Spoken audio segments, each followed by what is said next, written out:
हाँ भाई। तो आपको बताया था मैंने लास्ट क्लास में इफेक्ट ऑफ मीडियम। यदि हम electrostatic medium dielectric medium fill कर देते हैं दो चार्जेस के बीच में, तो उन चार्जेस के बीच में लगने वाला इलेक्ट्रोस्टैटिक फोर्स कितना होगा? K q one q two upon r square. But net electrostatic force epsilon naught को किससे रिप्लेस कर देंगे हम? के टाइम्स एप्सिलॉन आर, या के टाइम्स एप्सिलॉन नॉट, यानी एप्सिलॉन आर से मल्टीप्लाई कर देते हैं हम। बता चुके हैं ना ये बात आपको? क्यों होता है बेटा ऐसा? डाइलेक्ट्रिक मीडियम की प्रेजेंस से क्यों ऐसा होता है? इलेक्ट्रिक फील्ड डिक्रीज कर जाती है, नेट इलेक्ट्रोस्टैटिक फोर्स डिक्रीज कर जाता है। पोलराइजेशन मीडियम का क्या हो जाता है? पोलराइजेशन। दो क्वेश्चन दिए थे मैंने इस पर बेस्ड आपको। ये हो गया सॉल्व, है ना? उसमें मिली की जगह मैंने क्या बोला था, चार्जेस में क्या कर लेना? Micro coulomb. पहले का आंसर क्या आया? 90। और दूसरे का 80। पहले का 90 और दूसरे का 80। पहले का आंसर क्या होगा कि इनके बीच में लगने वाला जो कूलम फोर्स होगा उसको क्या लिखोगे आप? 9 × 10⁻⁹ multiplied by Q1 and Q2, यानी 10 की power -6 × 10⁻⁻6 divided by r square. Distance कितना है? 1 सेंटीमीटर, मतलब 10 की पावर -2। उसका स्क्वायर कर देंगे तो 10 की पावर माइनस। आंसर कितना आएगा यहाँ से? 90 न्यूटन। सेकेंड पार्ट, इनके बीच में लगने वाला नेट फोर्स जब आप लिखोगे तो कुलम फोर्स को डिवाइड कर देना है डाइलेक्ट्रिक कांस्टेंट से, यानी 90 डिवाइडेड बाय 5, तो कितना आ गया? 18 न्यूटन आ गया। 18 न्यूटन करते। सेकेंड क्वेश्चन ये हुआ, ये नहीं हुआ। इसमें पढ़ो, इसमें क्या कहा गया है?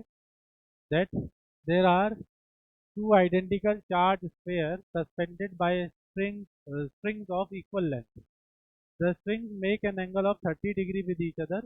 ये जो स्ट्रिंग्स हैं एक दूसरे से कितना एंगल बना रही हैं? 30 डिग्री का एंगल बना रही हैं। ये भी स्ट्रिंग्स कितना एंगल बना रही है एक दूसरे से? 30 डिग्री का एंगल बना रही हैं।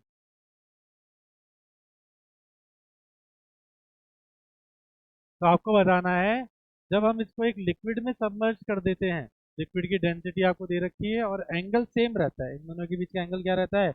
एंगल में कोई चेंज नहीं आता, तो आपको बताना है उस लिक्विड का डाइलेक्ट्रिक कांस्टेंट कितना रहा होगा।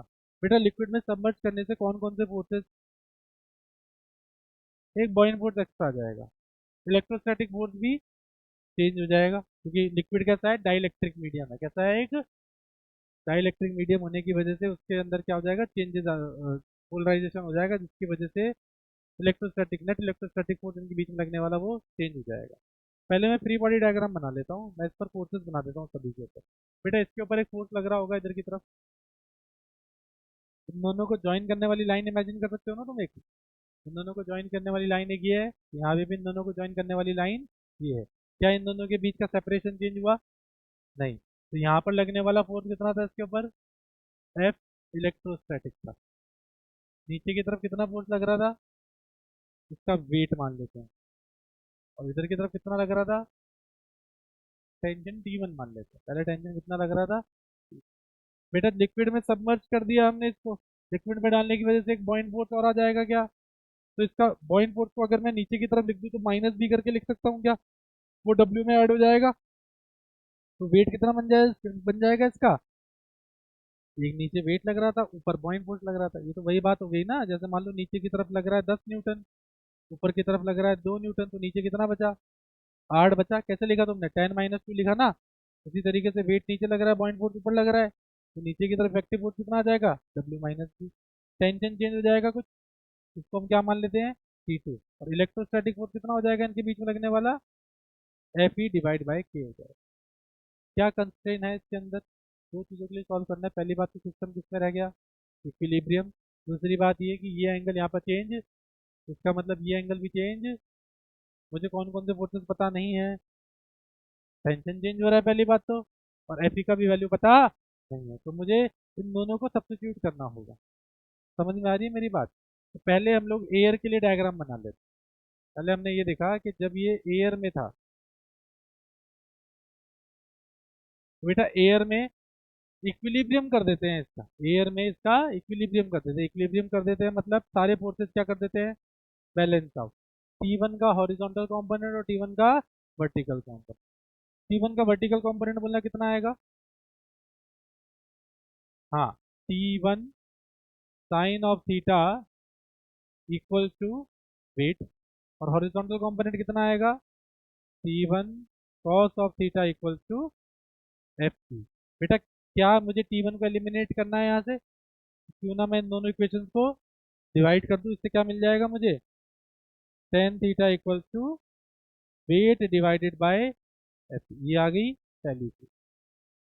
सेकेंड पार्ट हम सॉल्व कर लेते हैं इसका लिक्विड में।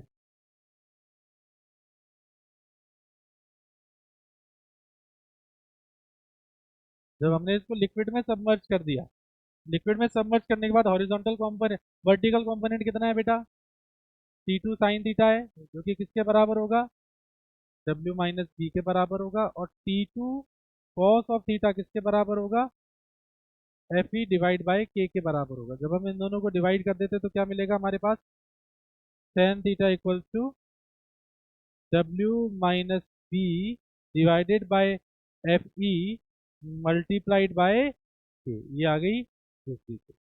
इक्वेशन 1 और 2 के एलएचएस पार्ट को हम इक्वेट कर सकते हैं। जब हम इक्वेशन 1 को इक्वेट कर देंगे 2 से, इक्वेशन 1 को इक्वेट कर दोगे 2 से, तो आपको मिलेगा यहाँ से W डिवाइडेड बाय एफ ई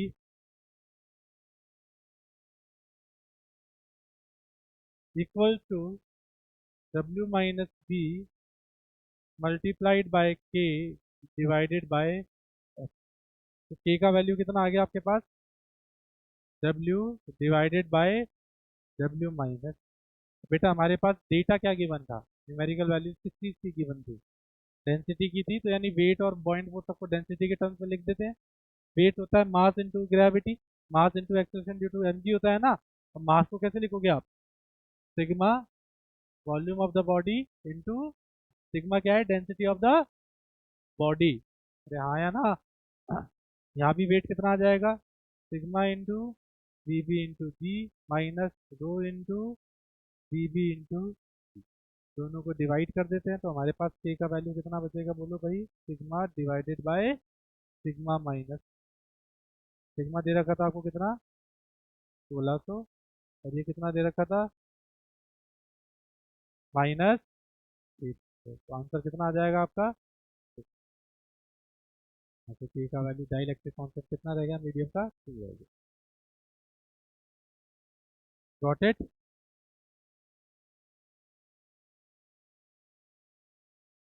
ये आपने इफेक्ट ऑफ मीडियम पढ़ रखा है, ठीक है ना। अब एक अगला क्वेश्चन कर दो, देखो question,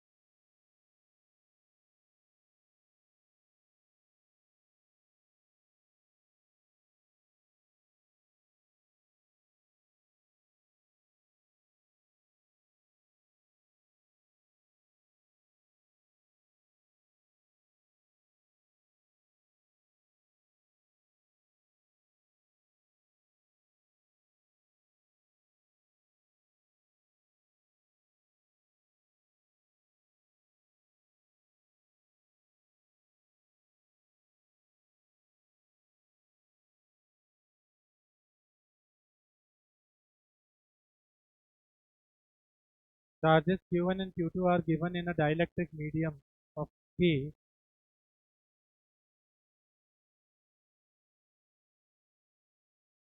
at a separation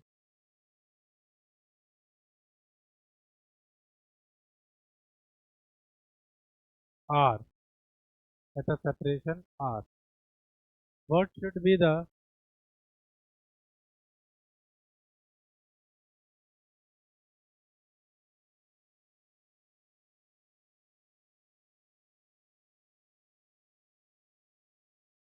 distance, what should be the separation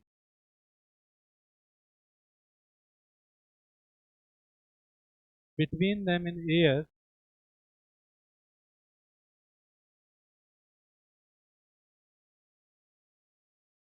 such that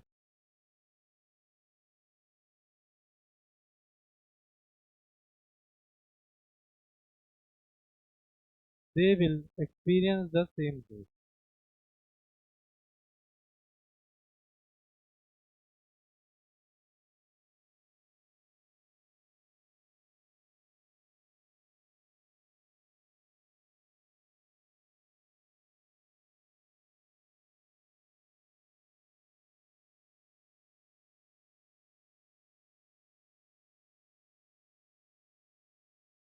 दो चार्जेस यदि किसी डाइलेक्ट्रिक मीडियम में रखे हैं आर सेपरेशन पर, तो एयर में उन्हें कितने सेपरेशन पर रखा जाए जिससे कि उनके बीच में लगने वाला फोर्स सेम रहे।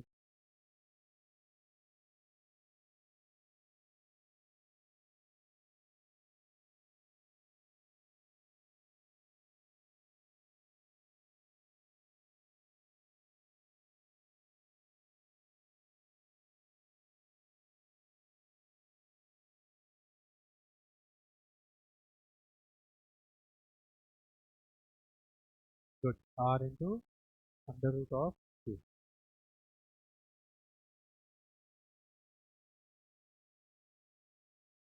ठीक है, पहले सेपरेशन कितना है इन दोनों के बीच का, आर, बाद में मान लेते हैं कितना है, डी।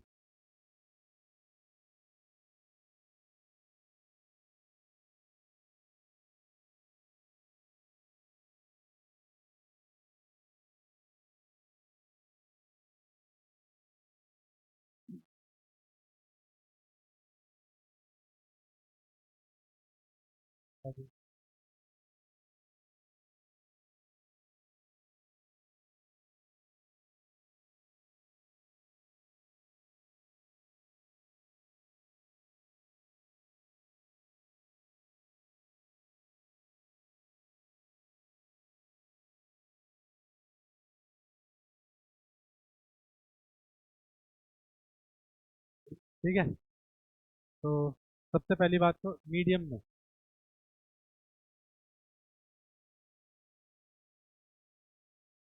में इन पे लगने वाला फोर्स कितना है, F1 बोल देते हैं हम इसको, तो कितना होगा बेटा, 1 अपॉन में 4 pi epsilon naught into k into Q1 Q2 divided by are.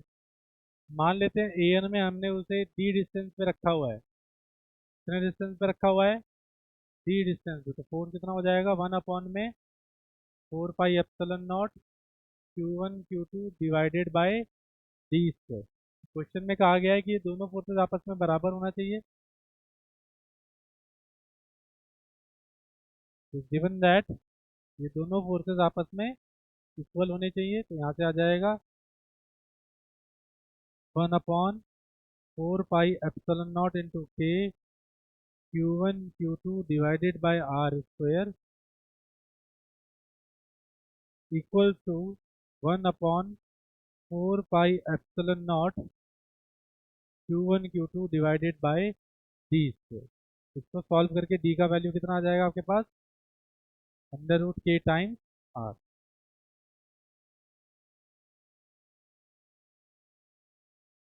Under root k times r आ जाएगा, ठीक है।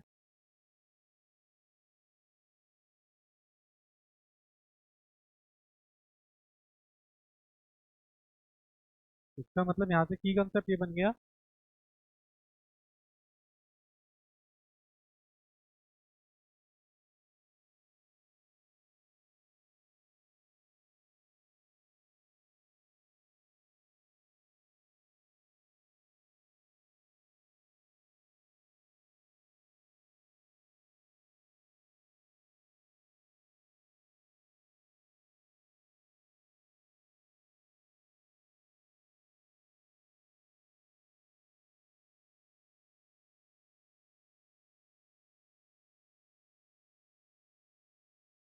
बेटा बातें नहीं,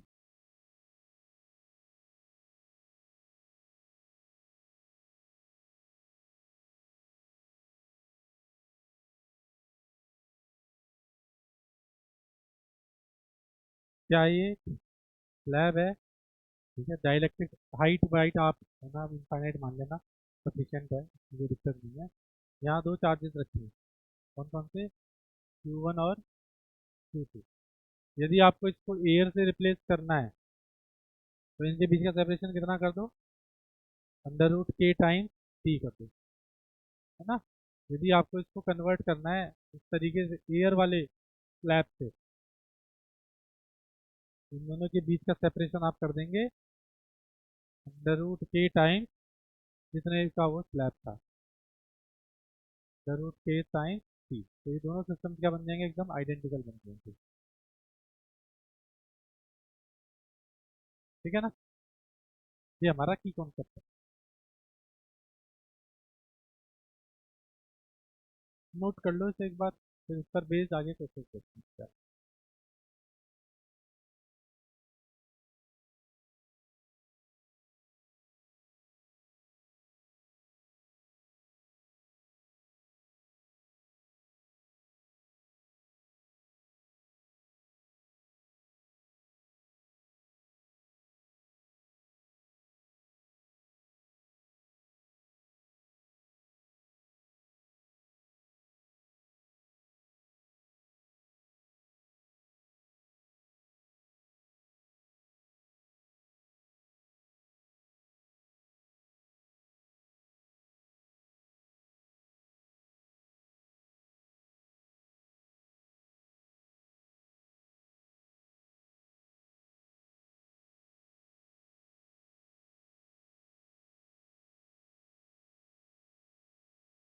ठीक है, यहाँ तक क्वेश्चन देखो इस पर बेस्ड।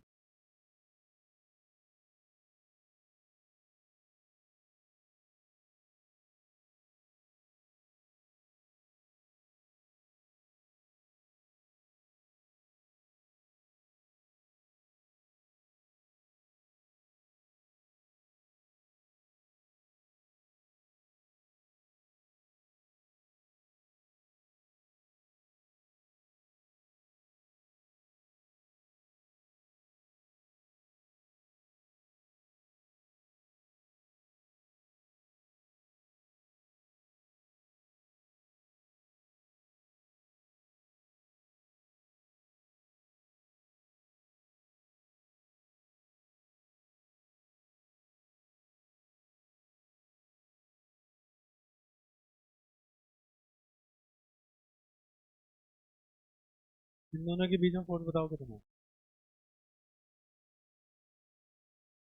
नेट इलेक्ट्रोस्टैटिक फोर्स कितना होगा इन दोनों के बीच।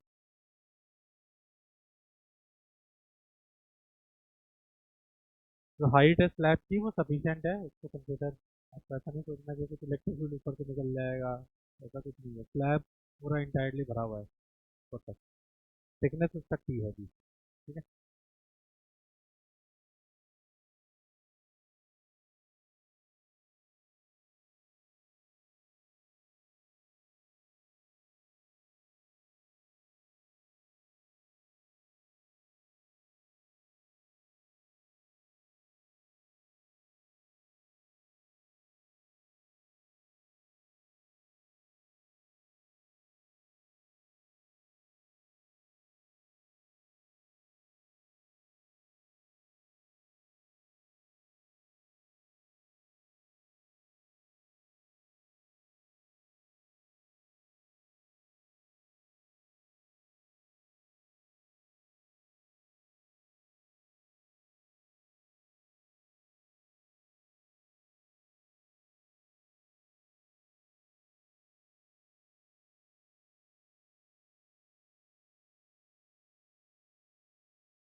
समझ में आया क्या है।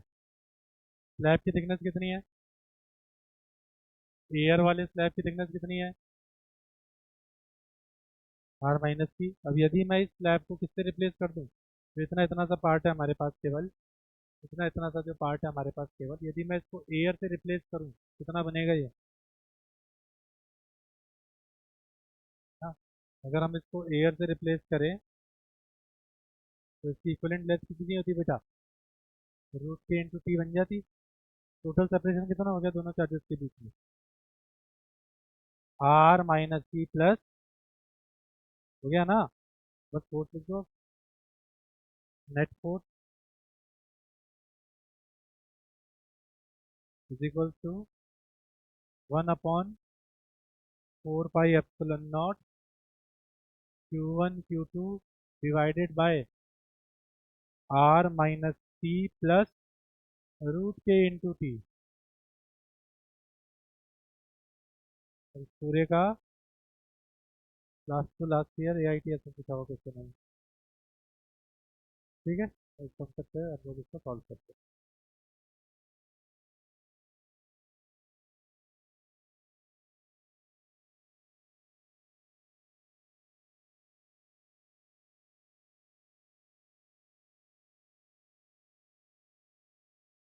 नेक्स्ट एक और क्वेश्चन देख लो इस पर भी।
बताओ बेटा कितना फोर्स होगा दोनों के बीच में।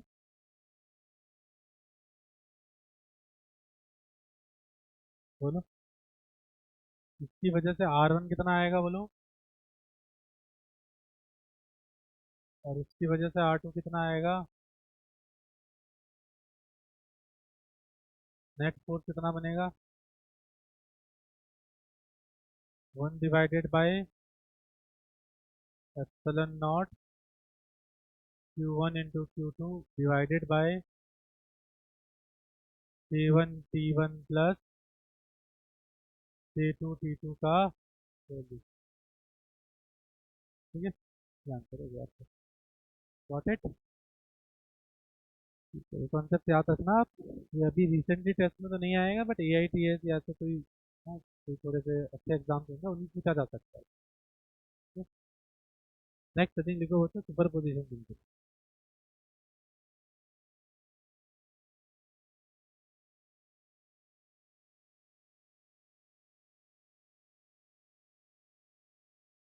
सुपर पोजिशन प्रिंसिपल इन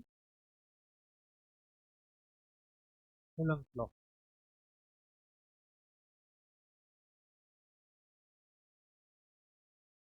बहुत सिंपल सी बात है, देखो सपोज करो तीन चार्जेस हैं, तो बेटा Q1 और Q2 के बीच में लगने वाला फोर्स कितना लिखोगे आप, K Q1 Q2 divide by r square लिखोगे। क्या इन दोनों के बीच में लगने वाला फोर्स इस तीसरे चार्ज की प्रेजेंस से इफेक्ट होगा, नहीं, नहीं, इन दोनों के बीच में लगने, मैंने क्या बोला, इन दोनों के बीच में लगने वाला कूलम्ब फोर्स इसकी वजह से इफेक्ट होगा, नहीं, बट किस चीज में इफेक्ट पड़ेगा, नेट फोर्स। नेट फोर्स कैसे लिखा जाता है, अगर मान लो आपको Q1 के ऊपर नेट फोर्स लिखना है, तो इसकी विसिनिटी में जितने भी चार्जेस है सबकी वजह से फोर्स लिख दो। जैसे Q2 की वजह से फोर्स लिखा तुमने, क्या आएगा, रिपल्सिव। Q3 की वजह से फोर्स कैसा आ जाएगा, रिपल्सिव। अब ये दो फोर्स आ गए, इन दोनों का कर दो वेक्टर का, रिजल्टेंट निकालना आता ही है हमें बच्चे। तो लिखेंगे आप, the electrostatic force between 2 point charges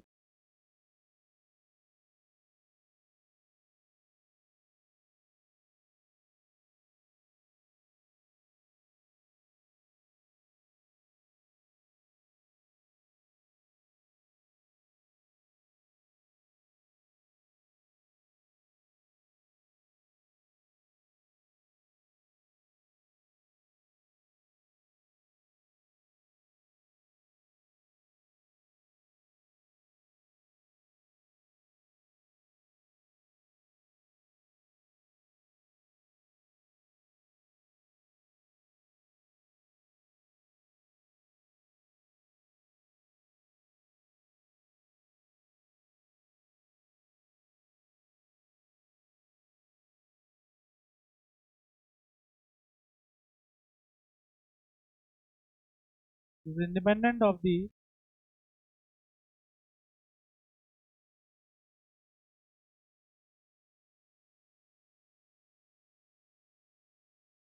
presence of other charges.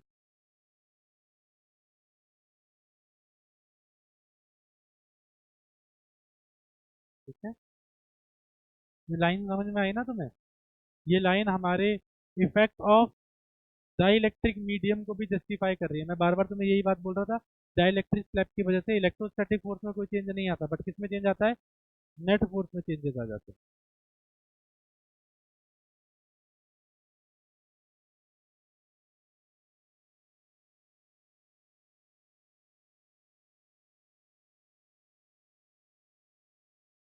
Net force on the charge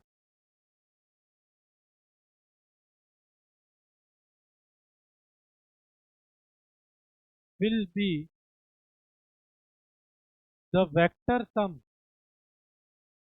will be the vector sum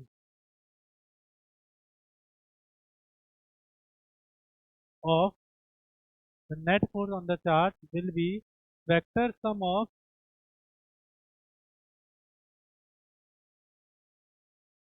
all the electrostatic forces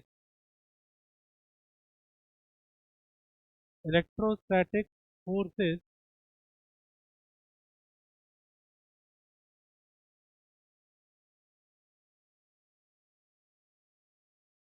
experienced by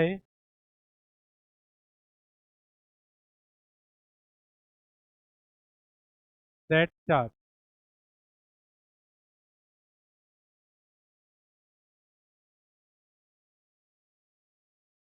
ठीक है, जैसे सपोज दैट यहाँ एक चार्ज पार्टिकल है क्यू नॉट, और उसकी surrounding में बहुत सारे अदर चार्जेस रखे हुए हैं।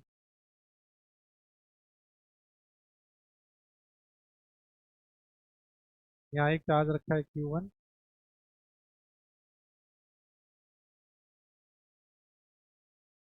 Q2,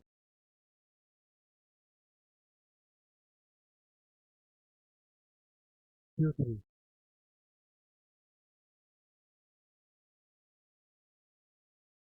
इसके ऊपर लगने वाले जितने भी फोर्सेज है, जैसे इसकी वजह से फोर्स लग रहा होगा इधर,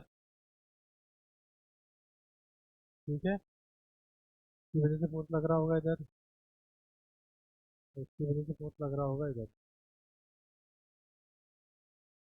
तो नेट फोर्स कितना हो जाएगा एफ नॉट पे? Net force experience by q naught is equal to जितने भी चार्जेस इसकी सराउंडिंग में है सबकी वजह से फोर्सेस लिख दो, सबका कर दो वेक्टर्स है।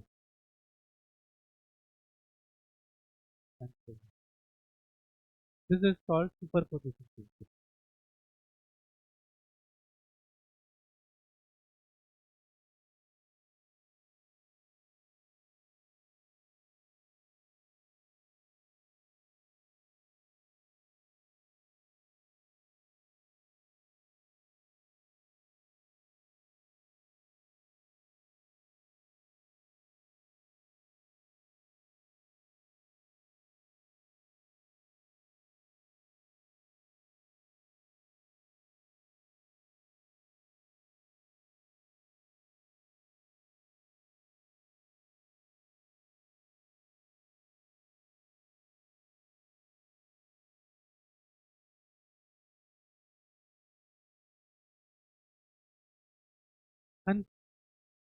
हो गया नोट?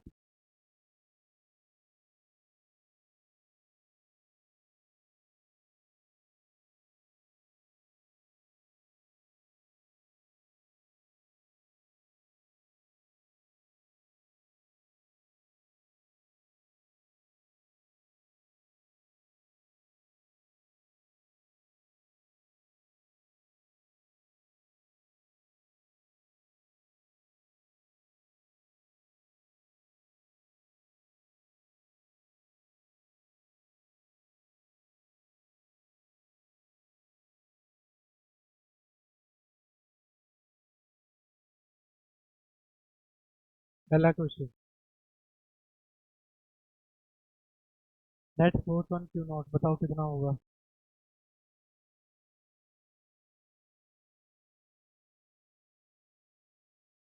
जरूर पहले कर रखा है, अभी भी है। अंडर रूट ऑफ 3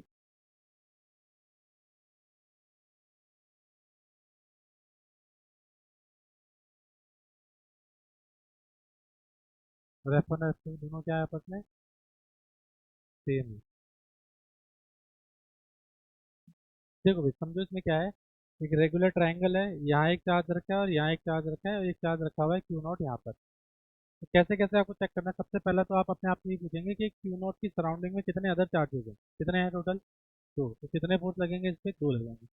ये पॉजिटिव है, ये भी पॉजिटिव और ये भी पॉजिटिव, तो इसके ऊपर इस और इस दोनों की वजह से क्या लगेगा, रिपल्जन लगेगा, दोनों की वजह से क्या लगेगा, रिपल्जन लगेगा इसके ऊपर। ये बात क्लियर है ना सभी को। तो इलेक्ट्रोस्टैटिक रिपल्जन बना दिया, एक इस पर लगेगा इधर की तरफ और एक इस पर लगेगा इधर की तरफ। बात करते हैं इनकी वैल्यूज की।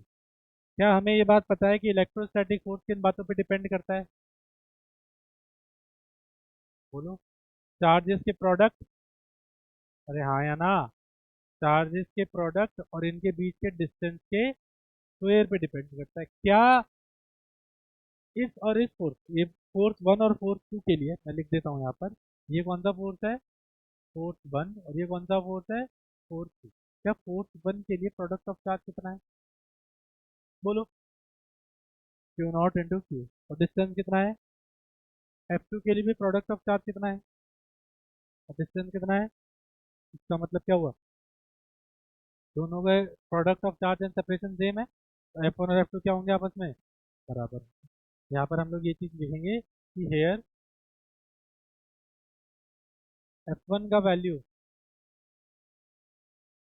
एफ टू के बराबर है, जो कि कितना है, के क्यू वन, के q one q two divided by L square, जिसको हम क्या लेट कर लेते हैं, एफ लेट कर लेते हैं। अरे हाँ या ना, बोल ले रहे तुम लोग। अरे समझ में आएगा यहाँ तक, ठीक है। अब दोनों के बीच में एंगल कितना है, ये बीच में लगने वाला जो नेट फोर्स लिखेंगे आप, कितना बन जाएगा, under root of A square plus B square plus 2 times A into B into cos of 60 degree. कर दो ऐड, कितना आया,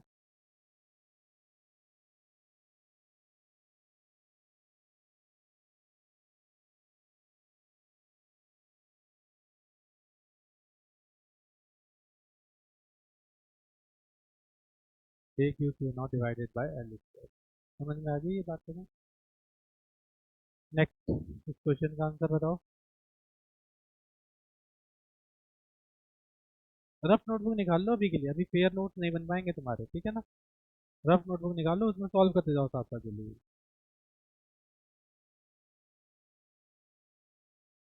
डायग्राम बनाओ और आंसर बताओ सॉल्व करके।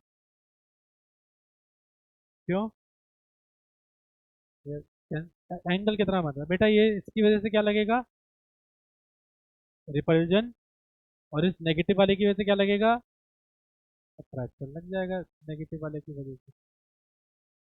अब मुझे बताओ, इस वाले फोर्स का वैल्यू एफ होगा, तो इस वाले फोर्स का भी वैल्यू कितना होगा, एफ होगा। तो यहाँ लिख लेते हैं हम, यहाँ पर एफ का वैल्यू किसके बराबर है बेटा, के Q Q naught divided by L square है या नहीं है। अब एंगल देखते हैं दोनों के बीच में कितना है, मुझे बताओगे क्या इन दोनों फोर्सेस के बीच का एंगल कितना है। और आपको पता है जब दो इक्वल मैग्नीट्यूड के फोर्सेस 120 डिग्री पे लग रहे होते हैं, तो उनका रिजल्टेंट कितना आता है निकल करके वापस, कितना आता है, माइनस। दो इक्वल मैग्नीट्यूड के वेक्टर सेम 120 डिग्री के एंगल पे लग रहे हैं, तो इनका रिजल्टेंट कितना आता है, एफ आ जाता है वापस से। भूल गए सब कुछ, पढ़ के नहीं आए हो। नेट फोर्स बोला था ना, वेक्टर्स रिवाइज करने हैं तुमको, खुद करके बताओ। अरे यार फॉर्मूला लगा दो ना, देख क्या रहे हो शक्ल।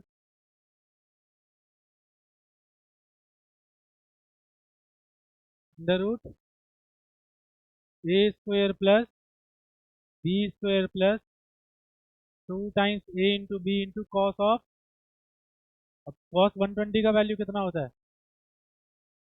जोर से बोल बेटा, कितना होता है कॉस 120 का वैल्यू? -1। जो जिनको नहीं पता उनको भी पता चल जाए, कॉस 120 का वैल्यू कितना होता है? कि 3-4 बच्चे अभी भी उठ जाएंगे इस चीज़ के ऊपर, कॉस 120 की वैल्यू जिनको नहीं पता होगी। कितना आएगा इसको सॉल्व करके आंसर? एफ आ जाएगा वापस से।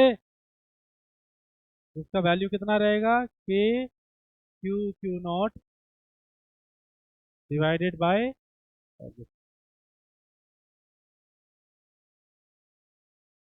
अरे यार जल्दी से, रफ रफ नोटबुक तो है ना तुम्हारे पास? फटाफट से डायग्राम बना करके, फोर्सेस बना करके करके देख लो ना इसको। मूवी थोड़ी चल रही है बेटा, बना ले डायग्राम जल्दी से।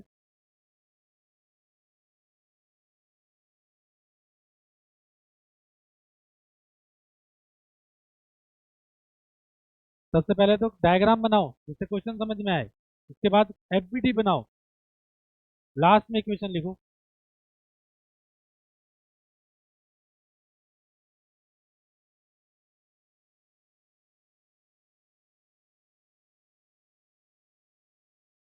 बेटा यहाँ पे क्यू नॉट लिख दे, बिना अब बिना देखे करने की कोशिश कर। समझ लिया ना क्वेश्चन दोनों? ये इस पर कैसा चार्ज रखा है? ये नेगेटिव क्या करेगा इसको? बेटा इसको नेगेटिव क्या करेगा?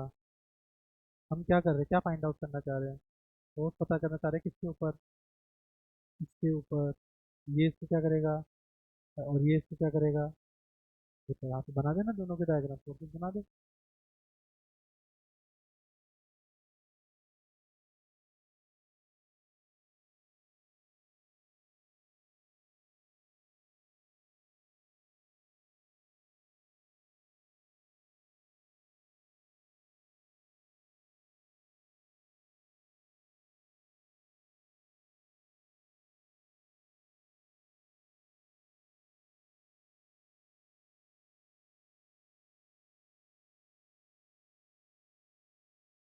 नेक्स्ट, इसका आंसर बताओ क्या आएगा?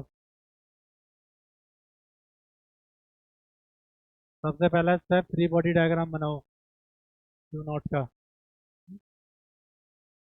बेटा चार्जेस देख उसकी सराउंडिंग में कैसे हैं, सारे सेम होते तो इक्विलिब्रियम में होता। सारे सेम है क्या?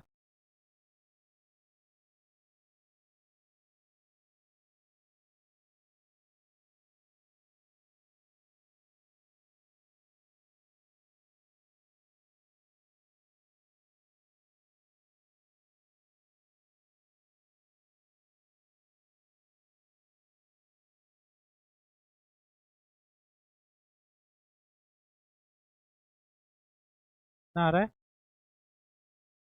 माइनस साइन का मतलब क्या है यहाँ पे? माइनस अब बोलते किस तरफ?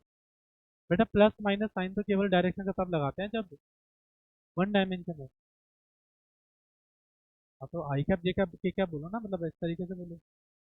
2D या 3D कोऑर्डिनेट में डायरेक्शन कैसे बताते हैं? प्लस माइनस से बताते हैं। आई कैप जे कैप का यूज करके बताते हैं ना। और एफ का वैल्यू भी बताओ क्या है, एफ के टर्म से थोड़ी आंसर आएगा आपका। सबसे पहला बनाओ फ्री बॉडी डायग्राम। बेटा इसको क्या करेगा ये? अट्रैक्ट करेगा। करेगा नहीं करेगा? इस चार्ज पे ये वाला चार्ज भी क्या करेगा? अट्रैक्ट करेगा। अब ये वाला चार्ज क्या करेगा इसको?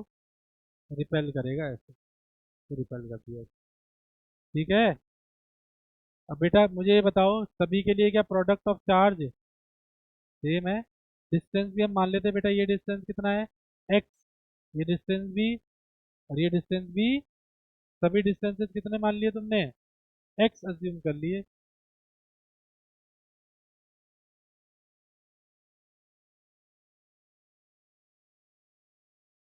8। 8 नहीं आएगा शायद, देखते हैं। ये फोर्स कितना है? एफ। और ये भी कितना है? एफ। और ये भी कितना है? F। यहाँ जो तुमने एफ एफ और एफ लिखा है, इस एफ का वैल्यू निकाल लेते हैं कुछ भी। ने यहाँ मेंशन कर दिया कि भाई यहाँ पर एफ का वैल्यू किसके बराबर है, मुझे बताओ बेटा क्या होगा एफ का value, A Q naught divided by X square naught L square. बेटा माइनस साइन क्यों नहीं लगाया मैंने, क्योंकि मैं मैग्नीट्यूड लिख रहा हूँ फोर्स का। माइनस लगाऊंगा क्या, माइनस कब यूज करते हैं, वेक्टर फॉर्म में, वेक्टर फॉर्म थोड़ी लिख रहे हैं हम। हमने फोर्स का मैग्नीट्यूड लिखना है, डायरेक्शन तो हम डायग्राम से बता रहे हैं ना। अरे समझ में आ रही है बात मेरी, जब एफ का वैल्यू लिखोगे तो यहाँ साइन पुट करने की जरूरत नहीं है। A Q naught divided by X square, और एक्स भी तुमने अपनी तरफ से पुट किया था, आंसर तो तुम्हारा एल के टर्म्स में आना चाहिए। और एक्स का वैल्यू किसके बराबर होगा, यही गलत लिख दिया था तूने बस।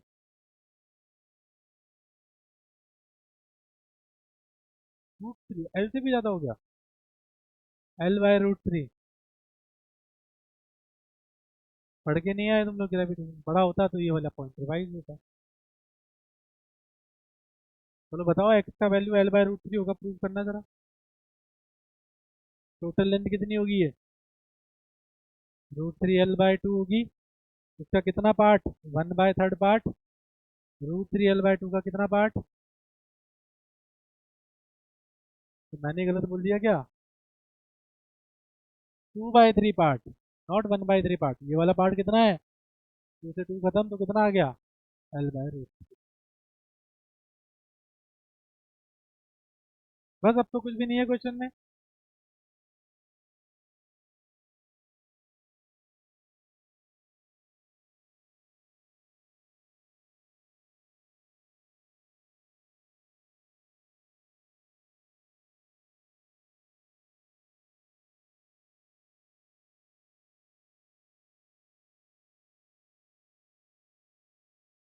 इसको सॉल्व करना है, वेक्टर्स का क्वेश्चन बन गया अभी ये। यहाँ इलेक्ट्रोस्टैट खत्म, यहीं खत्म हो गया जब तुमने ये लिख दिया, रिपल्जन और अट्रैक्शन लिख दिया, यहीं खत्म हो गया। अब तो वेक्टर्स का क्वेश्चन है ये, 3 फोर्सेज हैं, इनका रिजल्टेंट निकालना है। कैसे निकालेंगे रिजल्टेंट, पहले या तो कॉम्पोनेंट्स कर दो सबके, अरे हाँ या ना, आसान तरीका क्या होता है, या तो कॉम्पोनेंट्स कर दो एक्स एक्सिस पर और वाई एक्सिस पर। दूसरा तरीका क्या है, दो फोर्सेस सेम मैग्नीट्यूड के 120 पे दिखाई दे रहे हैं, तो इनका रिजल्टेंट कहाँ से पास करेगा, एंगल बाइसेक्टर से पास करेगा, और उनका मैग्नीट्यूड कितना हो जाएगा, वही हो जाएगा। ये चीज़ हमने पढ़ रखी है ना। तो इसको और इसको हमने रिजॉल्व कर दिया, रिजॉल्व कर दिया या ऐसा बोलो कि हमने ऐड कर दिया। ऐड करने से क्या हो गया, ये इस तरीके से बन गए।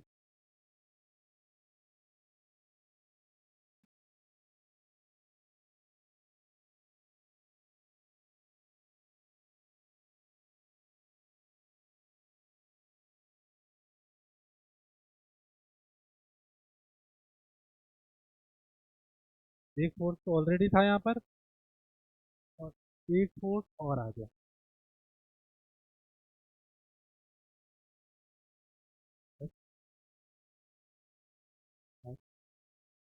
नेट फोर्स कितना बन गया इस पर,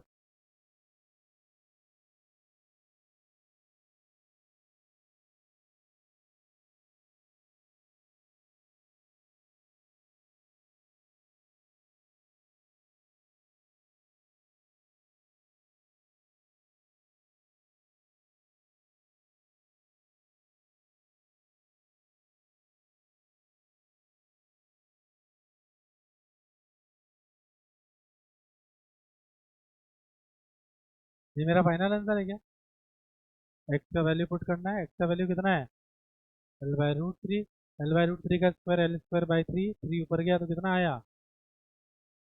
6 times of Q not divided by, ये आपका फाइनल आंसर है।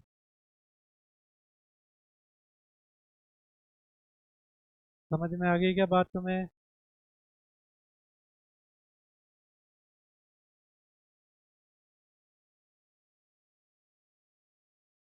सारे स्टेप्स वापस से रिवाइज कर लो, फिर से फ्री बॉडी डायग्राम बना करके देख लो। सेम क्वेश्चन को जितनी बार करोगे उतनी अच्छी प्रैक्टिस होगी।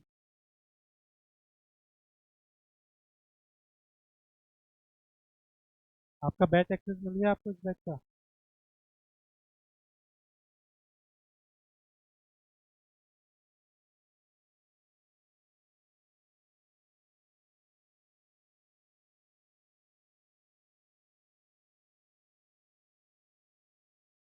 पुराने वाले बैच 11th वाले बैच का भी एक्सेस है? पढ़ते क्यों नहीं हो मेरे को?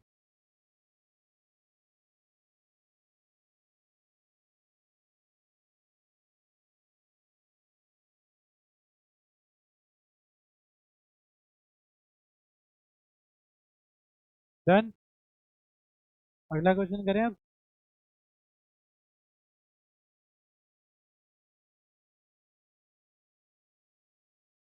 इसका बताओ क्या आंसर आएगा।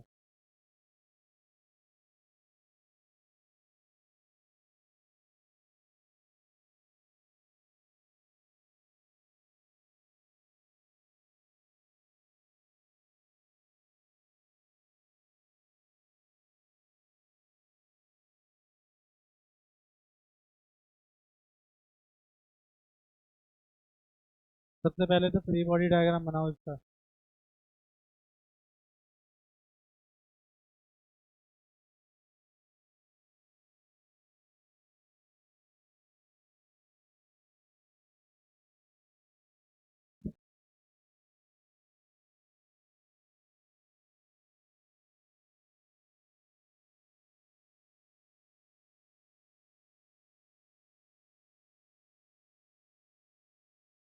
ध्यान देना है कि- अच्छा।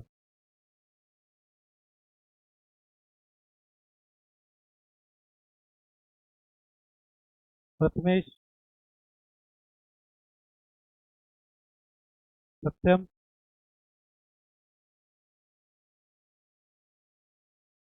क्या प्रथमेश पाटिल?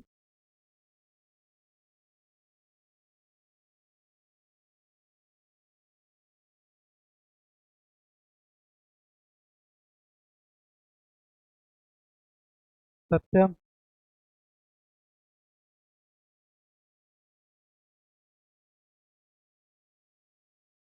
अर्षित राज। ईश्वरी। अनुश्री। आर्यन। वरद। अथर्व। सुनावने। नीरजा। पीयूष। वरद। सई। शर्वरी। राकेश। आयशा। अर्णव। समृद्धि। केवल जी। प्रांजल।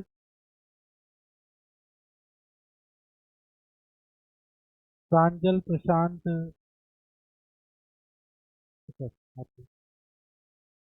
निषाद। विजय। सानवी। सार्थक। अर्पित। आर्यन। निशा। अदिति। ऋतुजा। अथर्व। अथर्व मोहिते।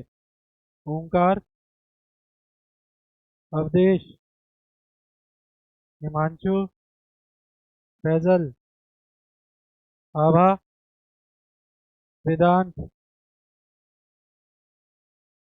वेदांत यादव। अभी वेदांत यादव की अटेंडेंस है, ठीक है। अनिश। ओजस। पीयूष। पीयूष प्रेजेंट है क्या?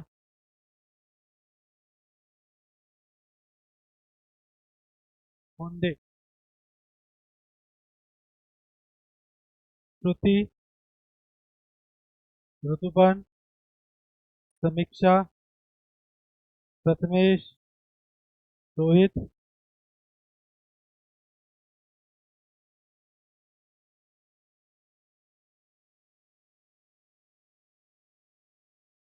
शिवराज। संस्कृति। वरुण राज। पूर्व शिवराज, पहले शिवराज शिंदे और शिवराज मोहिते दोनों है ना प्रेजेंट। दिलीप, निरंतर, ओम, अधिराज, श्लोक, शौर्य, अवधूत, अनिकेत, प्रांजल, वेदांत, वेदांत मुगिल, ईशानी, अवधूत, समीर,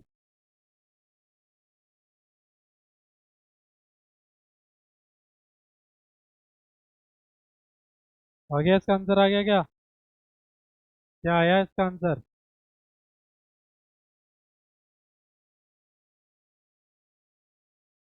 हाँ, ऐसा ही कुछ आएगा। तुम्हारा क्या आया?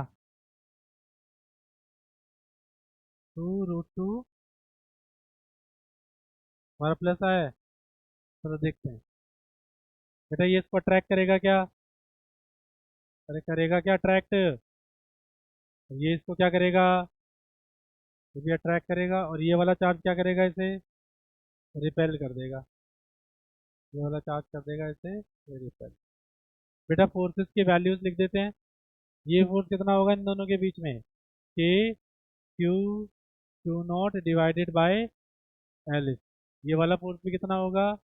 के Q Q naught divided bye. अब इन दोनों के बीच का डिस्टेंस कितना आया निकल करके? √12 आया क्या? और √12 का जब तुम स्क्वायर करोगे तो कितना बनेगा? 12 स्क्वायर बनेगा। तो इनके बीच में लगने वाला फोर्स कितना बनेगा? के Q Q naught divided bye 12।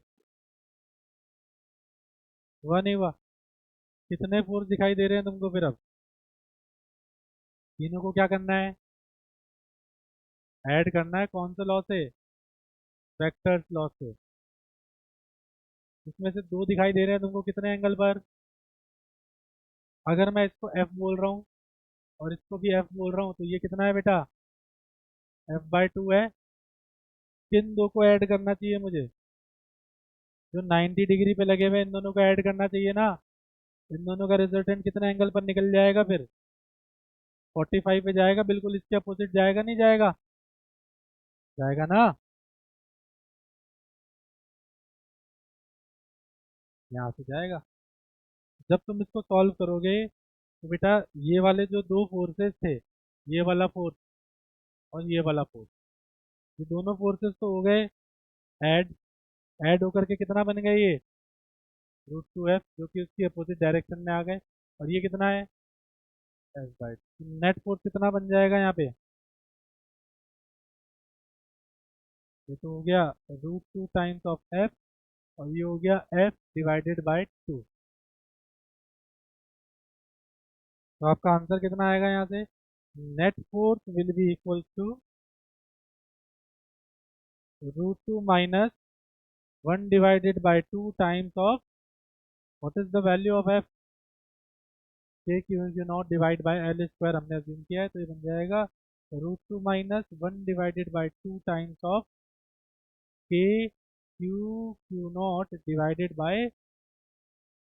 ये आंसर है। कितनों का आ गया था ये? चलो गुड। ना वेक्टर से सिंपल, और कुछ भी नहीं है ये। नेक्स्ट क्वेश्चन करें फिर आगे।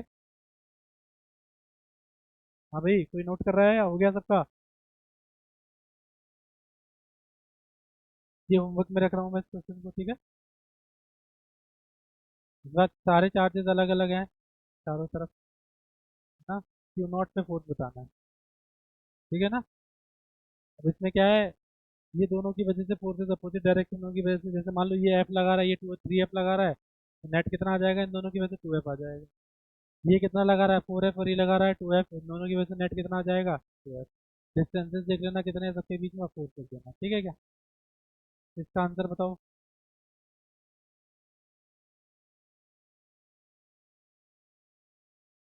एफ आ जाएगा। कैसे? ये दोनों सिर्फ ये बचा, अट्रैक्टिव यानी लेफ्ट साइड में आएगा, कितना के Q Q naught divide by L square. ठीक है ना, इसका आंसर बताओ। पेंटागन है, रेगुलर पेंटागन। रेगुलर पेंटागन के बीच के एंगल कितने होते हैं? ये एंगल कितने होंगे? 360 डिवाइड बाय कितने, 5 इससे कर लो ना, कितना आया? 72 डिग्री आया। बता दो फिर आंसर क्या आएगा इसका।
चलो इसमें वेक्टर से कर रहे हो क्या कोशिश? वेक्टर cos 72 का वैल्यू पता है क्या तुम्हें? तुम क्यों दिमाग लगा रहे हो? 18। cos 18 का sin 18 का वैल्यू पता है तुम्हें? कर लो भी, बता दो मुझे।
क्या हुआ? इक्विलिब्रियम में कहाँ है? इक्विलिब्रियम में कैसे हो पाएगा? देखो भाई, अब सुनो इधर देखो, यहाँ पर टोटल चार्ज कितना रखा हुआ है? कितना आया टोटल चार्ज? जीरो बोलेंगे ना। कितना है टोटल चार्ज? तो यहाँ पे मैं माइनस ऑफ क्यू और प्लस ऑफ क्यू मान लूँ तो कोई दिक्कत नहीं है ना। अब ध्यान से देखो, अगर मैं इस माइनस वाले के इफेक्ट को कंसीडर करूँ, यस और नो, ये इसको क्या करेगा ऊपर की तरफ? ये भी क्या करेगा? ये भी, ये भी। 5 फोर्सेस हो गए। क्या सभी के सभी सिमेट्रिक अरेंजमेंट पर हैं? सभी का वैल्यू सेम है।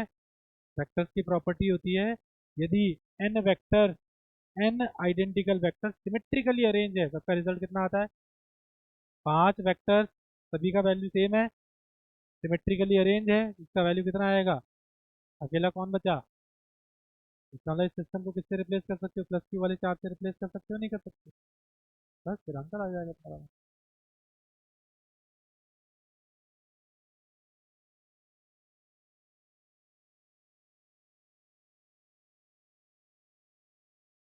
ये सब कैंसिल आउट हो गए क्या? अकेला बचा कौन? प्लस ऑफ क्यू बचा।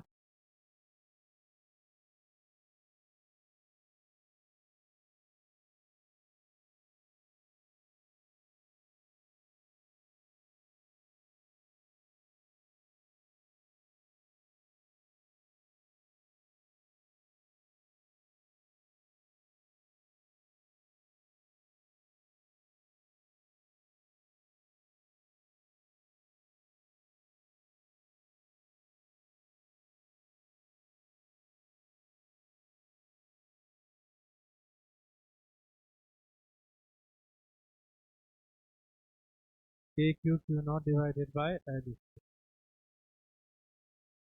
बस इतना सा था ये।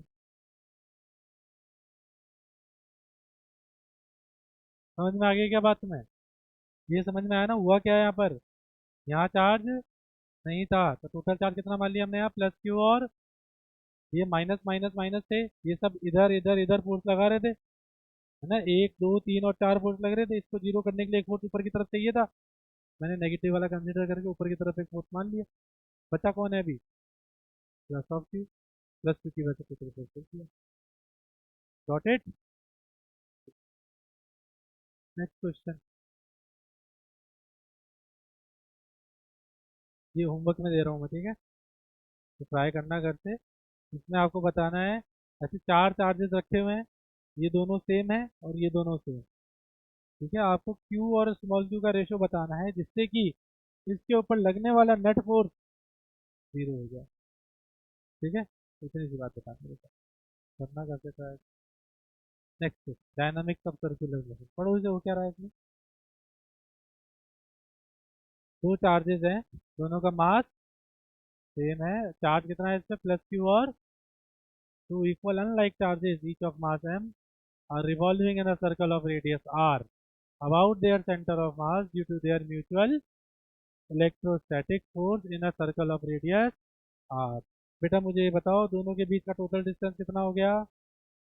सर्कल पे घूमने के लिए क्या चाहिए? सेंट्रीपिटल। कौन दे रहा है वो? Omega square. इलेक्ट्रोस्टैटिक फोर्स कौन दे रहा है वो? किसी भी एक का फ्री बॉडी डायग्राम बना दो, कॉन्सेप्ट क्या लगाओ उसमें? Dynamics of. क्वेश्चन सॉल्व हो जाएगा क्या? इसको सेंटर की तरफ क्या मिल रहा है? सेंट्रीपिटल एक्सेलरेशन मिल रहा है। हमें ये बात पता है, by dynamics of circular motion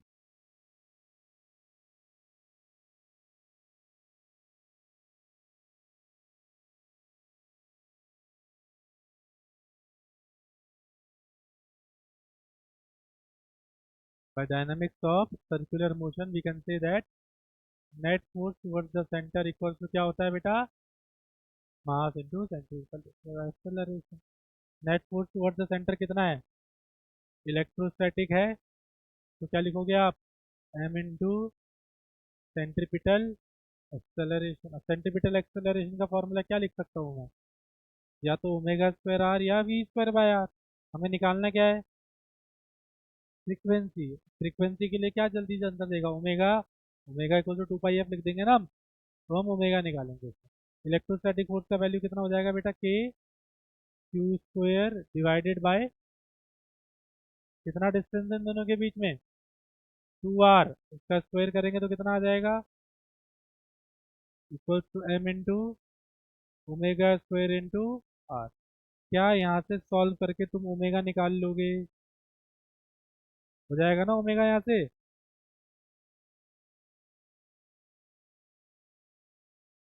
क्या यहाँ से सॉल्व करके तुम फ्रीक्वेंसी निकाल लोगे?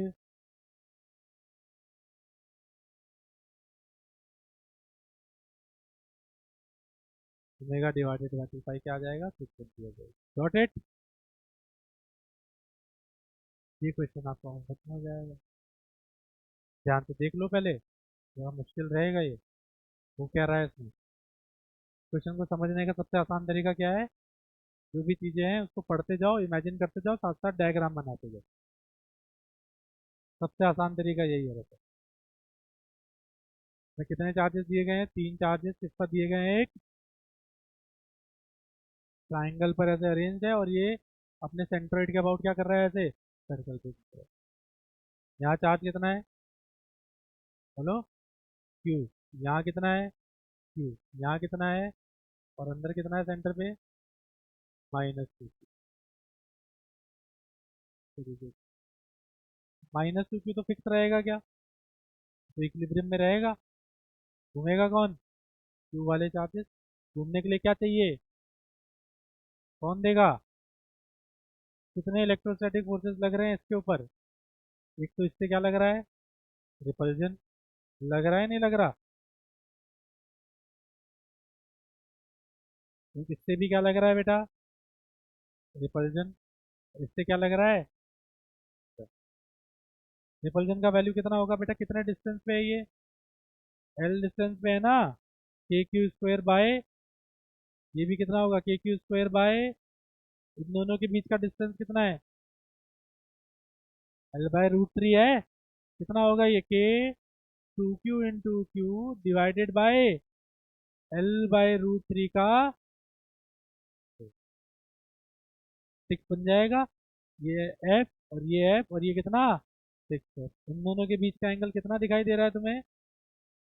टोटल फोर्स सेंटर, ये तो ये 6 एफ है, और इन दोनों का रिजल्टेंट कितना आएगा? दो इक्वल मैग्नीट्यूड के फोर्स 60 डिग्री पे लग रहे हैं। √3 एफ। तो 6 एफ ज़्यादा है, √3 एफ ज़्यादा है। तो net force toward the centre कितना हो गया? 6 F minus √3 F. Got my point? किसके बराबर कर देंगे आप उसे? एम इंटू सेंटीमीटर लेक्चर, तो हो जाएगा क्या सॉल्व आगे? कर लोगे ना ये? होमवर्क का पार्ट है आपको, ठीक है ना? नेक्स्ट बेटा हेडिंग लिखो फिर आगे। Equilibrium of system of charges.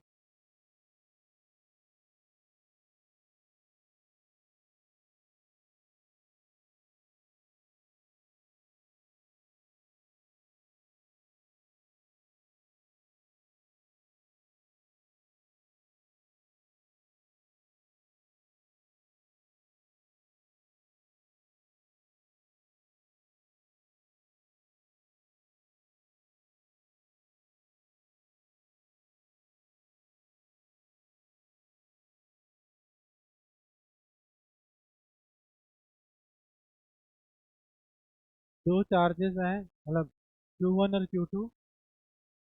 Problem समझो है क्या इसमें ना? देखो होता क्या है, सिस्टम ऑफ चार्जेस के इक्विलिब्रियम यदि आपको चेक करने हैं, तो होता क्या है, हमारे पास दो चार्जेस ऑलरेडी गिवन होते हैं। जैसे मान लो ये चार्ज है Q1 और ये चार्ज है Q2। दो सिचुएशंस होती हैं। मान लो इनको क्या कर रखा है हमने? फिक्स कर रखा है।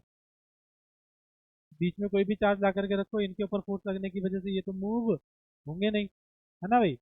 अब क्वेश्चन में एक आ गया है कि एक आप एक नया चार्ज ला करके रख रहे हैं सिस्टम में। कहाँ रखा जाए उस चार्ज को जिससे कि वो इक्विलिब्रियम में रहे? ये टाइप 1 प्रॉब्लम है। इसमें क्या है? Q1 और Q2 क्या है? फिक्स्ड है। तो Q1 और Q2 के इक्विलिब्रियम की चिंता हमें नहीं है, केवल किसका इक्विलिब्रियम चेक करना है? जो नया चार्ज ला के रख रहे हैं, कौन सा? Q0। कौन सा?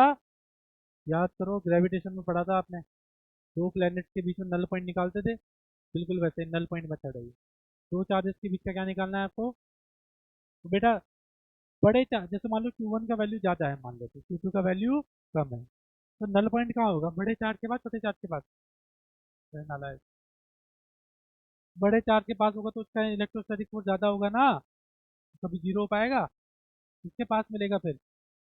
हमेशा किसके पास मिलेगा? छोटे चार्ज के पास। यदि दोनों का नेचर सेम है तो इन दोनों के बीच में, दोनों का नेचर अलग है तो इन दोनों को ज्वाइन करने वाला इनके बाहर। यस और नो? यदि Q1 का वैल्यू ज़्यादा है Q2 से, तो नल पॉइंट कहाँ मिल सकता है?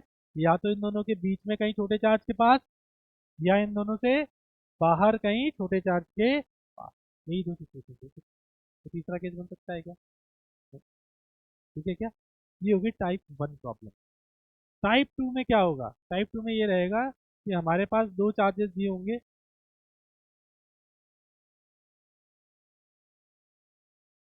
और ये दोनों क्या है, ऐसे रखे हुए, मूव कर सकते हैं, दे आर फ्री। अब तुम्हें इनका इक्विलिब्रियम भी चेक करना होगा और जो नया चार्ज होगा उसका भी इक्विलिब्रियम चेक करना होगा। Are you getting my point? ये तो बहुत आसान होता है, ये थोड़ा सा मुश्किल है। इसमें तो क्या करना है आपको, कौन सा मेथड यूज करना है, नल पॉइंट मेथड। यहाँ नल पॉइंट नहीं, यहाँ सबका इक्विलिब्रियम चेक करना पड़ता है। तो इसको मेरे बेटा मैंने दो कैटेगरीज में डिवाइड कर रखा है, दो टाइप की प्रॉब्लम से मैंने इसको डिवाइड कर रखा है। टाइप वन लिखो इसमें, Q1 and Q2 are fix. अब जब Q1 और Q2 फिक्स होंगे तो कौन सा मेथड यूज करेंगे हम, null point method.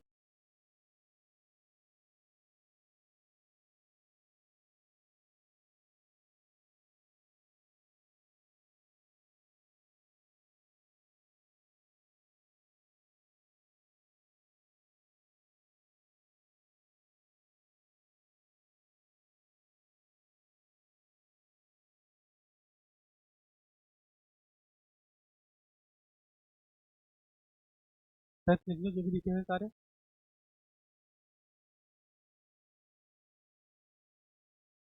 Equilibrium of Q naught needs to be check. Q naught कौन है, तो बाहर से लाके रखा है हमने सब।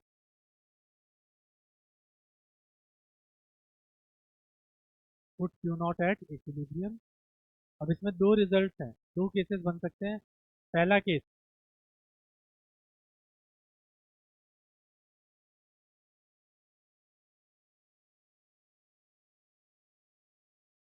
यदि Q1 और Q2 लाइकवाइज है तो Q नॉट कहाँ होगा, दोनों को ज्वाइन करने वाली लाइन के बीच में कहीं होगा, बट किसके पास होगा, छोटे चार्ज के पास होगा। और दूसरा केस,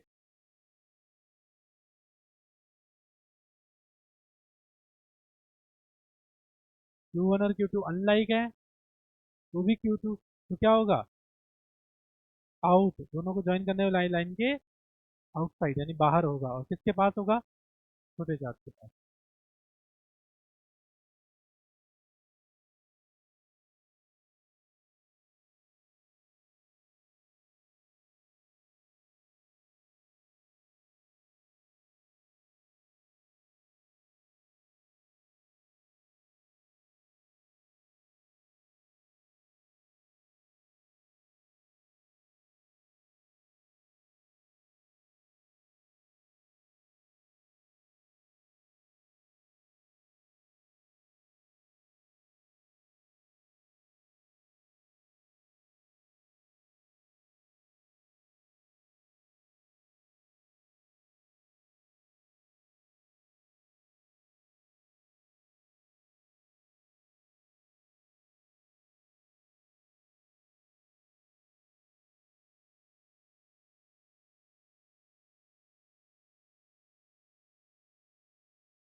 सेकेंड टाइप लिखो, when Q1 and Q2 are free to move। इस सिचुएशन में क्या करना पड़ेगा आपको, पूरे सिस्टम का इक्विलिब्रियम चेक करना होगा।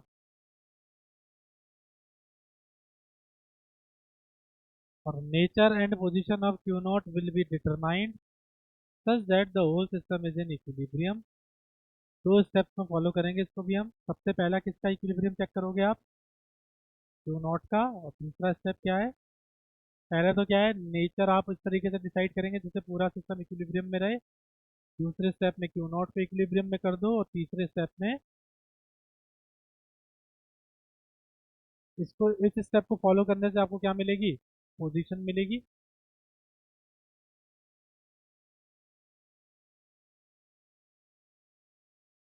तो कहाँ पे रखा जाए Q नॉट को, और इस स्टेप को फॉलो फॉलो करने से आपको मैग्नीट्यूड मिलेगा।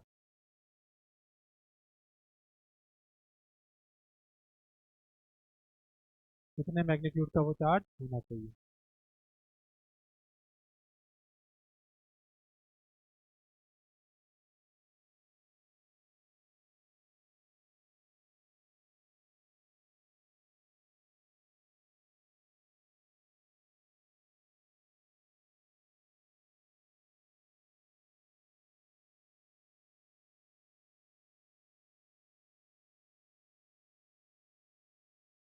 देखो पहला question, there are two charges Q1 and Q2 which are fixed. Question में क्या लिखा हुआ है, दोनों क्या है, +4Q एंड -Q, क्या है दोनों आपस में फिक्स्ड है। तीसरे कौन सा मेथड यूज करेंगे इसमें हम, नल पॉइंट मेथड। तो आंसर बताओ क्या आएगा इसमें, फटाफट से देखो इधर। ऐसे दो चार्जेस रखे हमने और दोनों चार्जेस का सेपरेशन कितना कर दिया हमने, डी कर दिया।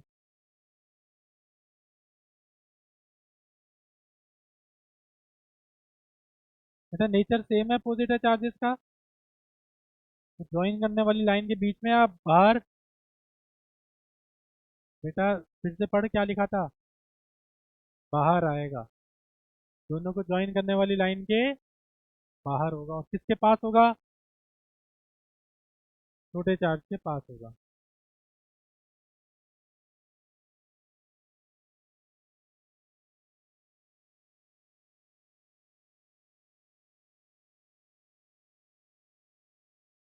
मान लेते हैं यहाँ से कितने डिस्टेंस पे रख दिया हमने इसको, एक्स डिस्टेंस पे रख दिया एक नए चार्ज को ला करके,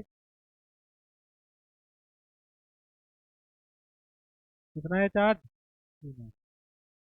इन दोनों का इक्विलिब्रियम चेक करना है क्या तुम्हें, नहीं, केवल किसका चेक करना है, क्यू नॉट का। तो बेटा माइनस वाला चार्ज क्या करेगा इसे, माइनस चार्ज क्या करेगा इसे, अट्रैक्ट करेगा, और पॉजिटिव चार्ज क्या करेगा इसे, रिपेल करेगा। इसे 1 बोल रहा हूँ मैं, इसे 2 बोल रहा हूँ। ये तो हो गया force on naught due to two, और ये हो गया बेटा force on naught due to. अब सॉल्व कर लो इसको, फॉर इक्विलिब्रियम।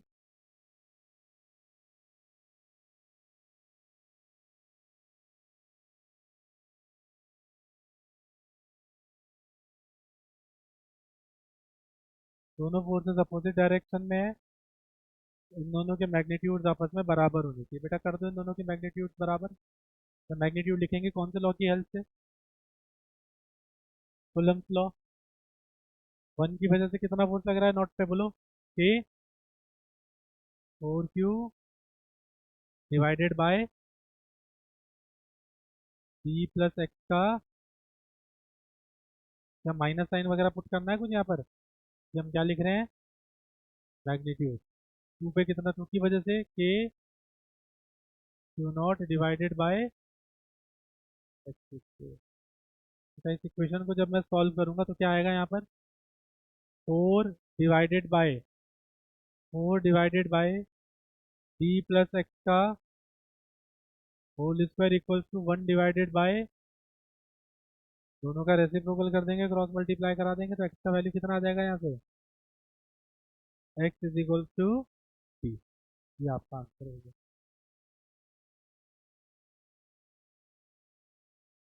ठीक है क्या, सिंपल सा क्वेश्चन, सिंपल इक्विलिब्रियम आपको करना है। सेकेंड वेराइटी, ये रहा बेटा फिक्स है दोनों के दोनों, +4Q और +Q इस बार कहाँ आएगा दोनों के बीच में आएगा। कर लोगे ना ये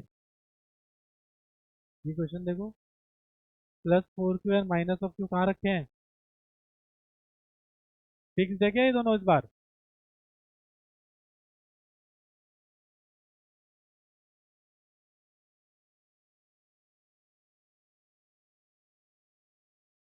इस बार किसका इक्विलिब्रियम चेक करेंगे, पूरे सिस्टम का इक्विलिब्रियम आपको चेक करना पड़ेगा। पूरे सिस्टम के इक्विलिब्रियम यानी नया चार्ज लाके रखना है, और इस तरीके से रखेंगे कि कोई भी डिस्टर्ब ना हो। तो पहले से मैं देख लेता हूँ इनके बीच में क्या विवाद चल रहा है ना भाई, ऑलरेडी कैसे फोर्सेस इनके बीच में लग रहे हैं पहले वो चेक कर लेते हैं। इसको मैं 1 बोल रहा हूँ, इसको 2 बोल रहा हूँ, जो तीसरा आएगा उसको क्या बोलेंगे हम, नॉट, क्या बोलेंगे उसको, नॉट। तो बेटा 1 पर इसकी वजह से कैसा फोर्स लगेगा, अट्रैक्टिव रिपल्सिव, तो राइट साइड में लगेगा। ये कौन सा है, फोर्स ऑन 1 ड्यू टू, इसका रिएक्शन यहाँ मिलेगा क्या हमको, कैसा मिलेगा वो, फोर्स ऑन 2 ड्यू टू, ये तुमने नाम ये नया चार्ज लाके रखना है। क्या बड़े चार्ज के पास रखूंगा, इसके लेफ्ट या राइट, तुमने लेफ्ट में पॉसिबल है क्या रखना, नहीं, हो सकता है दोनों के बीच में कहीं पे हो, लेकिन किसके पास, मान लो एक चार्ज ला करके तुम रखते हो यहाँ, अब नेचर भी डिसाइड करना पड़ेगा यहाँ, पिछले क्वेश्चन में चाहे ये प्लस होता चाहे ये माइनस होता, इस बात से कोई फर्क, क्योंकि यहाँ कैसा पॉइंट था, नल पॉइंट, और नल पॉइंट पे चाहे पॉजिटिव चार्ज हो चाहे नेगेटिव चार्ज हो, उसको टोटल फोर्स कितना मिलता है। जबकि यहाँ ऐसा नहीं है, यहाँ सबको फुलफिल करना है, सबको बैलेंस करना है, तो इसलिए नेचर हमें डिसाइड करना पड़ेगा। मान लो यदि ये पॉजिटिव चार्ज होता तो ये पॉजिटिव इसको क्या करता और इसको क्या करता, तो ये तो बैलेंस हो जाता, बट ये बैलेंस नहीं हो पाता। अगर ये होता नेगेटिव तो ये इसको कर देता रिपेल और इसको क्या कर देता, तो इसका मतलब यहाँ पे रखना पॉसिबल, कहाँ रखेंगे, बाहर कहीं पे रखेंगे। मान लो तुमने इस साइड पे प्लेस कर दिया, कितना चार्ज, क्यू नॉट चार्ज। अब नेचर डिसाइड करते हैं पॉजिटिव होगा या नेगेटिव। कैसे डिसाइड करेंगे, यदि ये पॉजिटिव होता तो इसको क्या करता और इसको क्या करता, रिपल्जन की वजह से ये फोर्स कैंसिल हो सकता है, बिल्कुल, और ये फोर्स भी क्या हो सकता है, कैंसिल। तो इसका मतलब इसका नेचर कैसा रहा होगा, पॉजिटिव रहा होगा। पहली चीज, पहला स्टेप क्लियर हो गया। तो नया चार्ज रख रहे हैं, उसका नेचर कैसा है, पॉजिटिव, और कहाँ रख रहे हैं उसको, दोनों जो ज्वाइन करने वाली लाइन के बाहर, किसके पास, छोटे चार्ज के पास। मान लेते हैं ये डिस्टेंस कितना है, एक्स अज्यूम कर लो ये डिस्टेंस। फोर्सेस लगा देते हैं इस पर। बेटा क्यू नॉट के ऊपर वन की वजह से कैसा फोर्स लगेगा, वन की वजह से नॉट पे रिपल्सिव होगा। ये है force on naught due to, इसका रिएक्शन यहाँ मिलेगा क्या, ये क्या है, force on one due to, ये स्टेप कर लेना, इससे तुम्हें फोर्सेस लिखने आ जाएंगे सबके ऊपर। तीसरा कौन बचा,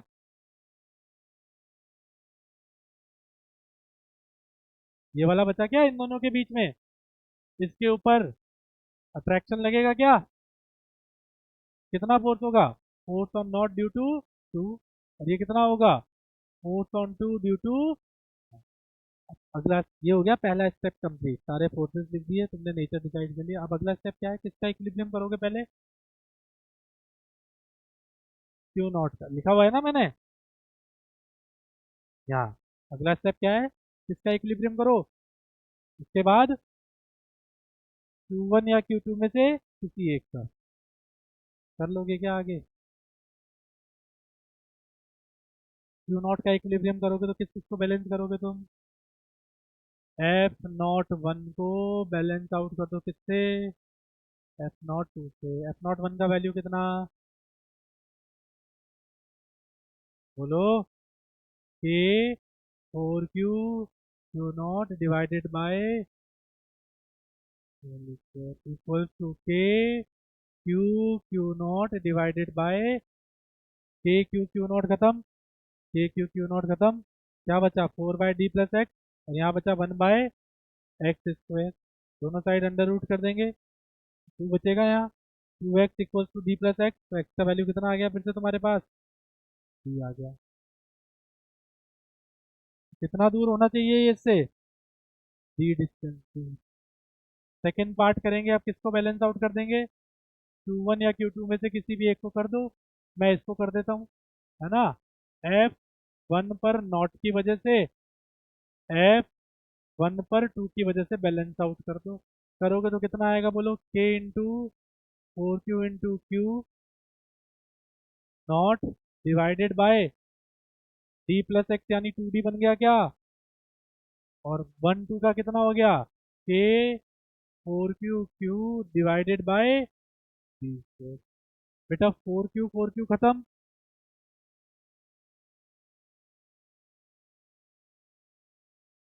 यहाँ क्या बचा, q naught divided by four equals to q बचा क्या, तो क्यू नॉट का वैल्यू कितना आ गया तुम्हारे पास, फोर क्यू आ गया। ये मैग्नीट्यूड आया है तुम्हारे पास, क्या है ये, और इसका नेचर कैसा होना चाहिए, पॉजिटिव, वो हमने पहले ही डिसाइड कर लिया था।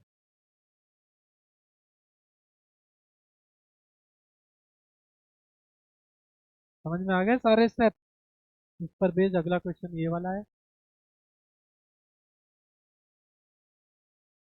बेटा नेचर देख, मैंने कहा ना, या इन दोनों के बीच में पहले मैंने पॉजिटिव रख के देखा, फिर नेगेटिव रख के देखा, वो बैलेंस आउट हो रहा था नहीं, फिर बाहर गए, बाहर जा करके मैंने देखा ऑलरेडी ये दोनों फोर्सेस लग रहे थे। अब मैं क्या चाह रहा हूँ, मैं चाह रहा हूँ इसको तो क्या करे, रिपेल, और इसको क्या करे, अट्रैक्ट। तो पॉजिटिव को कौन रिपेल करेगा और नेगेटिव को कौन अट्रैक्ट करेगा, पॉजिटिव। यहाँ से पता चल गया। ठीक है क्या?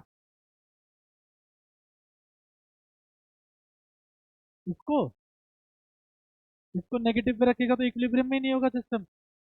मान ली ये नेगेटिव होता तो इसको क्या करता, रिपेल। तो ये फोर्स और ये फोर्स दोनों क्या हो जाते, सेम डायरेक्ट, जीरो कैसे हो जाते यार, सेम डायरेक्शन में हो जाते हैं ना दोनों, हो जाते नहीं हो जाते, तो ये इक्विलिब्रियम में रह पाता, नहीं। ये रह पाता, नहीं। ठीक है।